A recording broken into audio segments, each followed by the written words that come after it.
નમસ્કાર મિત્રો, સ્વાગત છે તમારું આપણી આ યુટ્યુબ ચેનલમાં જેનું નામ છે ગુજરાતી જીકેની જમાવટ।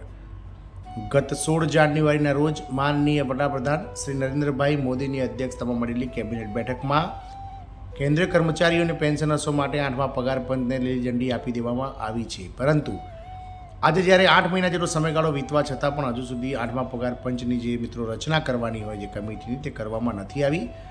આથી મિત્રો રાષ્ટ્રીય પેન્શનર્સ એસોસિએશન દ્વારા 8મા પગાર પંચની જે છે તે માંગણી ઉઠાવવામાં આવી રહી છે અને એના માટે મિત્રો દિલ્હીમાં જંતર મંતર પર રેલીનો કાર્યક્રમ યોજવાને લઈ અને રાષ્ટ્રીય પેન્શનર એસોસિએશને તૈયારીઓ દર્શાવી છે। જાણીએ આજના વિડીયોમાં વિગતવાર કે કેમ સરકાર 8મા પગાર પંચની રચના નથી કરી રહી, હજુ સુધી TOR જે છે તે કેમ ફાઇનલ કરવામાં નથી આવ્યા અને સરકાર દ્વારા આગામી સમયમાં જે છે તે 8મા પગાર પંચ ક્યારે રચાશે તેને લઈને વિડીયોમાં વિગતવાર ચર્ચા કરીએ।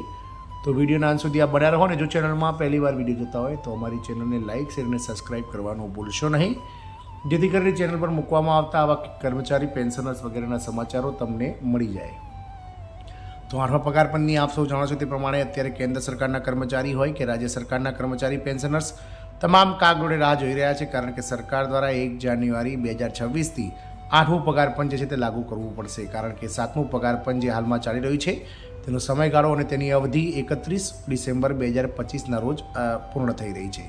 ત્યારે હજુ સુધી સરકાર દ્વારા 8મા પગાર પંચના TOR પણ ફાઇનલ નથી થયા અને TORના જે બેઝ ઉપર મિત્રો કમિટીની રચના થવી જોઈએ તે થઈ નથી। આથી રાષ્ટ્રીય પેન્શનર્સ એસોસિએશને 8મા પગાર પંચની જે છે તે માગણી ઉઠાવી છે અને દિલ્હીમાં રેલી કરવાની વાત કરવામાં આવી છે।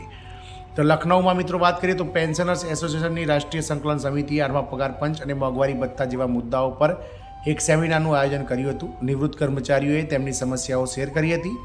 રાષ્ટ્રીય મહાસચિવે કેન્દ્ર સરકાર પર ઉદાસીનતાનો આરોપ લગાવ્યો હતો અને 10 ઓક્ટોબરે દિલ્હીમાં રેલીનું આહવાન કર્યું હતું। રાજ્યમાં વિરોધ પ્રદર્શનની ચેતવણી આપવામાં આવી હતી।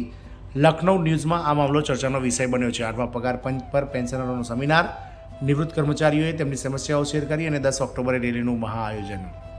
તો ગત રવિવારે 8મા પગાર પંચની જાહેરાત સહિતની અનેક માંગણીઓ પર ચર્ચા કરવામાં આવી હતી। Chief post master general officer ખાતે પેન્શનર એસોસિએશનની રાષ્ટ્રીય સંકલન સમિતિ દ્વારા આયોજિત સેમિનાર દરમિયાન ઉપસ્થિત નિવૃત્ત કર્મચારીઓએ તેમની સમસ્યાઓ શેર કરી હતી। કોમરેડ વિરેન્દ્ર તિવારી સાથે સંકલનમાં આયોજિત સેમિનારના મુખ્ય મહેમાન સંગઠનના રાષ્ટ્રીય મહાસચિવ હતા કોમરેડ કે રાઘવેન્દ્રએ કહ્યું હતું કે કેન્દ્ર સરકાર કર્મચારીઓ અને પેન્શનરોના મુદ્દાઓ પ્રત્યે ગંભીર નથી। જ્યારે તે 8મા પગાર પંચની રચના કરી રહી નથી ત્યારે તે પેન્શનરોને મોંઘવારી ભથ્થાથી અલગ કરવાનો પણ પ્રયાસ કરી રહી છે, જેને અમે કોઈપણ રીતે સફળ થવા દઈશું નહીં। 10 ઓક્ટોબરે દિલ્હીમાં દેશભરના કર્મચારીઓની એક રેલી થશે, જેમાં મુખ્ય મુદ્દો ઉઠાવવામાં આવશે। આ મુખ્ય મુદ્દાઓને ઉઠાવવામાં આવશે। હરિકિશોર તિવારીએ જણાવ્યું હતું કે કેન્દ્રીય કર્મચારી સંગઠન અને પેન્શનર સંગઠનોના સહયોગથી રાજ્યમાં તબક્કાવાર વિરોધ પ્રદર્શનનું આયોજન કરવામાં આવશે। સી બરહનસિંહ યાદવ, RP સિંહ, KR યાદવ અને અજય ત્રિવેદીએ પણ કર્મચારીઓને સંબોધન કર્યું હતું। આમ મિત્રો દેશભરમાં હવે રાષ્ટ્રીય જે નિવૃત્ત કર્મચારીઓનું જે બનેલું પેન્શનર છે તેઓ 8મા પગાર પંચની માંગણી કરતું મોંઘવારી ભથ્થુથી જે મિત્રો 8મા પગાર પંચમાં પેન્શનરને અલગ કરવાની વાત કરવામાં આવી છે તે વગેરે મુદ્દાઓને લઈને આગામી 10 ઓક્ટોબરે દિલ્હીમાં રેલીનું આયોજન કરવા જઈ રહ્યું છે। સરકાર દ્વારા જે છે તે ટૂંક સમયમાં જ 8મું પગાર પંચની નિવૃત્ત થાય